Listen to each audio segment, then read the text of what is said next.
শুক্রবার মুরাদনগর স্ট্যান্ডের গাড়ি চালায়। গাড়ি ক্যান্টনমেন্ট থেকে এক ভদ্রলোক ফোন দিয়া ঢাকা থেকে রুগী আনবো বললা ওর গাড়িটা নিছে।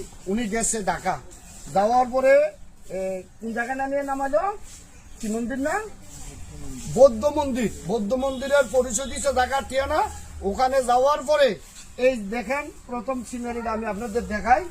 এই যে দেখেন কি করছে তারে, এই যে হাতটা দেখেন, এই যে দেখেন মাথা অসংখ্য দাগ আছে, তারপরে পাওগুলি রাখছে না।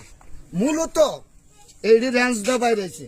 আচ্ছা, মূলত কি করছে কাজটা আমি আপনাদেরকে বলি। ওরে নেওয়ার পরে ওরা এই গাড়িটা নিচ্ছে গত বৃহস্পতিবারে।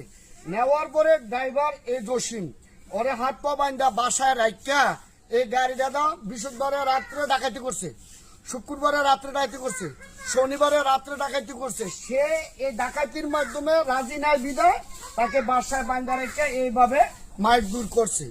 তবে যারা রেন্টাকারে গাড়ি চালান, বিশেষ করে কুমিল্লা ডিস্ট্রিক্টের কথা বলি, অপরিচিত কোনো নাম্বারে ফোন দিলে কখনো গাড়ি লইয়া যাবেন না।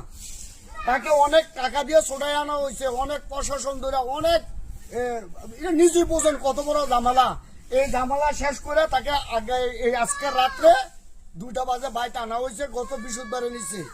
মাইরা একবারে রাখছে না, এরপরে টাকাও লাগছে, শুধু একমাত্র সে ড্রাইভিং করে না বিদায় গাড়ির, ওরা নিজেরা ড্রাইভিং করে ওরা নিজেরা ডাকাতি করছে। তার আগেও অস্ত্র টস্ত্র নামানোর পরে ওর মন মানসিকতা একদম নষ্ট হয়ে গেছে।